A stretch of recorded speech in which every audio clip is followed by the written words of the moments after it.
Sevgili dostlar, merhaba. Yeni bir video ile karşınızdayım. Her zaman dediğim gibi yeni videolar çekmeye, sizleri bilgilendirmeye çalışıyorum. Şimdiden iyi seyirler diliyorum.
Sevgili arkadaşlar, zemin temizliği önemli demiştik. Zeminimizi iyice temizliyoruz su yalıtım öncesinde. Zeminimizde leke, taş parçacıkları kalmamalı. Bir güzel çekpas yardımıyla, bilede yardımıyla zeminimizi tertemiz yapıyoruz arkadaşlar. Şöyle küçük zerrecikler zeminde kalmamalı. Zeminimiz kuru olmalı. Arkadaşlar, yapacağımız su yalıtım malzemesine göre zeminin kuru olup olmaması önemli. Su bazlı su yalıtım malzemelerinde zeminin ıslak olması güzeldir, iyidir. Solvent bazlı, poliüretan bazlı, epoksi bazlı uygulamalarda zeminin kurumuş olması çok önemli. Çünkü bu tür malzemeler su buharı geçirgen değildir. Alt zeminin kuru olması çok önemli arkadaşlar. Çimento bazlı, bitum esaslı, reçin esaslı su yalıtım malzemelerinde su bazlıdır bunlar arkadaşlar. Bu tür malzemelerde zeminin nemli olması iyi olur. Zeminin daha yapışması için. Saydığım diğer su bazlı olmayan malzemelerde zeminin arkadaşlar kuru olması çok önemli. Piyasada arkadaşlar pek çok yalıtım malzemesi var. Bu demek değildir ki sadece benim kullandığım marka çok iyi, diğerleri kötü. Veyahut da benim kullandığım markadan başka, malzemeden başka, buraya başka malzeme olmaz. Arkadaşlar pek çok malzeme olur. Ben bu malzemeyle şu an video çekiyorum. Yorum yazan arkadaşlar buna dikkat ederse iyi olur. Sadece bu markayı, bu malzemeyi överek arkadaşlar video çekmiyorum. Burada bu şartlarda bu malzemeyi uygun gördük. Onun için bu malzemeyi burada uyguladık. Sizler de evlerinizde ustalarınızla istişare ederek hangi malzemenin daha uygun olduğunu karar verebilirsiniz. Ben burada isonomik kit klası uygulaması yapacağım. Zemin düzgün gözüküyor. Çatlakları tamir ettim arkadaşlar. Problem noktaları. Pek çok problem nokta vardı. Onları tespit ettim. Tamir ettim. Her zaman dediğim gibi memerlerin birleşim noktalarına dikkat edin. Ekseriyette su buradan çok kaçar. Memerlerinizin şöyle çatlaklarını da arkadaşlar tamirleyin. Birleşim noktalarını da su yalıtım malzemenizi uygulayın. Buradan su alta sarar. Arkadaşlar betonun içinde, duvar parapet duvarının içinde tuğla vardır. Tuğladan aşağı doğru iner. Alt kata zarar verir. Burada çok sorun vardı şu birleşim noktasında. İki mermerin birleşim noktasında, orayı tamir ettik. Şuradan yukarıdan inen mermerde problem vardı, tamir ettik.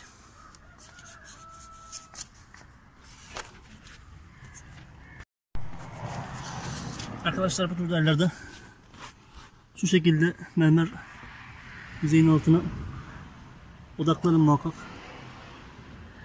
Gördüğünüz gibi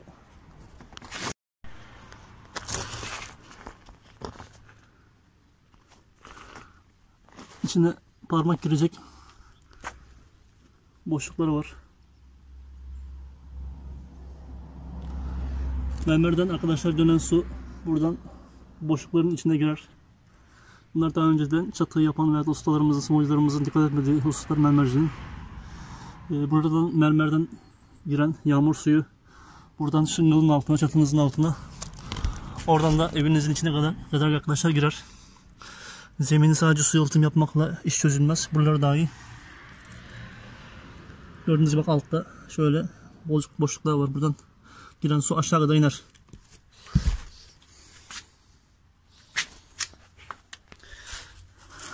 Dik ayrıntılarına dikkat edin. Buralar çok açma yapar arkadaşlar. Kıyılar, köşeler.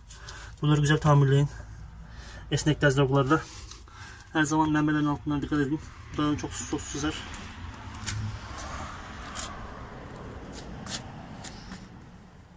Gerekli arkadaşlar çalışmalardan sonra su yalıtım işine başlayın. Sevgili arkadaşlarım, bu gördüğümüz malzeme pah bandıdır. Esnek oynayan noktalarda arkadaşlar bu bandı kullanıyoruz. Bunun ismi pah bandı. Çeşitli markalarda var.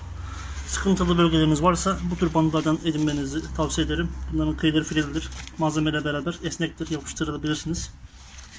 Ben bu malzeme arkadaşlar şöyle iki mermerin birleşim noktası var. Burada kullanacağım. Artı bazı problem noktalar görüyorum. Mesela sizin de evlerinizde vardır. Shingle açmış duvardan. Bunun duvara yapıştırılmasında şöyle orta indirerek arkadaşlar bunların yapıştırılmasını sağlayacağız. Buralardan su alır binamızın içi. Sadece zeminle su yalıtım yapmakla kurtaramayız işi. Sıkıntılı gördüğümüz yerlere bu pah bandını koyacağız. Arkadaşlar ben bu noktanın yapıştırılmasında isolen poliyi kullanacağım. İsolen poliye su bazlı malzemedir. Sıkıntılı bölgeye sürüyorum malzememi.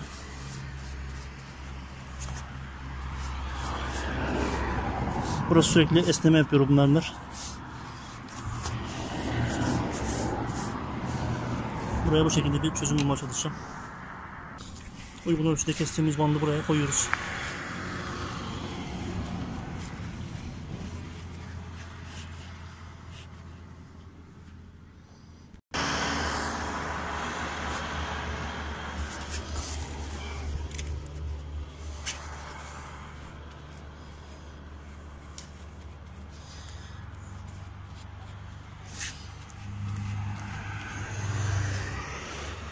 Malzememiz kuruyunca tekrar üzerine süreceğiz.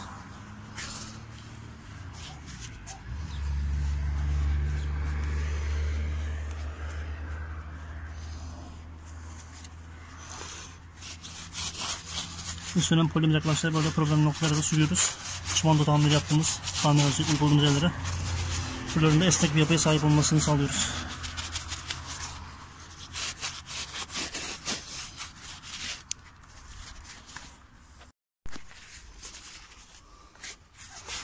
Bu tür sıkıntı yerlerde arkadaşlar insülen polimizi kullanabiliriz. Bağlayıcı özelliği vardır.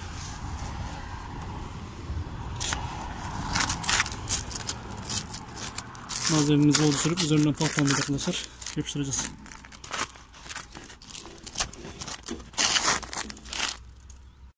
Sevgili dostlarım, zemin hazırlığımız bitti. Sıkıntılı bölgelerimizi tamir ettik. Shingle mastiğiyle sıkıntılı açıklar tamir oldu. Pah bandıyla suyun girebileceği açık yerler var. Onları tamir ettik. Daha önce su girdiği belli olmuş. Onları tamir ettik. Her türlü ayrıntıya arkadaşlar atlanmak lazım. Sıkıntılı noktaları ilerledik. Şimdi arkadaşlar uygulamamıza başlıyoruz. 3,5 kiloluk isonem likit plus. Altında arkadaşlar yarım kiloluk sertleştirici. B komponentı. Daha önce demiştik videolarımızda su kıvamında. Uygulama için saten rulo kullanabilirsiniz. Zemin temizliğinizi çok güzel yapın. Nem kalmasın zeminde. Kazıma işlemi, toz alma işlemi bitsin. Süpürgenizi yapın, paspasınızı yapın arkadaşlar. Ondan sonra uygulamaya geçebiliriz. İşiniz az arkadaşlar 3,5 kilo demiştik. Bu da yarım kilo, yani 7'de 1 kadar. Karışımınızı işinizin azlığına göre 7'de 1 oranında yapabilirsiniz. Daha önce de belirttiğim gibi arkadaşlar bu malzeme su kıvamında bir set 35 metre 40 metreye yakın yer yapar. Sizin işiniz azsa ona göre arkadaşlar az malzeme hazırlayın. Gerisini örtün, hava almasın. Malzemenizi birkaç dakika karıştırın. İki malzeme birbirine arkadaşlar tamamen entegre olsun. Sonra uygulamanıza başlayabilirsiniz. Sevgili dostlar, uygulama işlemimize geçiyoruz.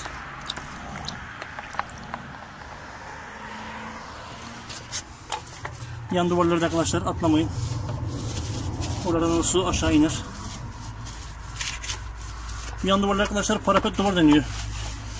Bunların şu kıyıları, birleşim noktaları sıkıntılı bölgelerdir her zaman. Atlamayın. Bu malzemeler buraları da yalıtımını sağlayın. Şu kıyılar, zeminle kıyıların birleşim noktaları çok önemli noktalar. Buraları muhakkak iyi bir uygulama yapın.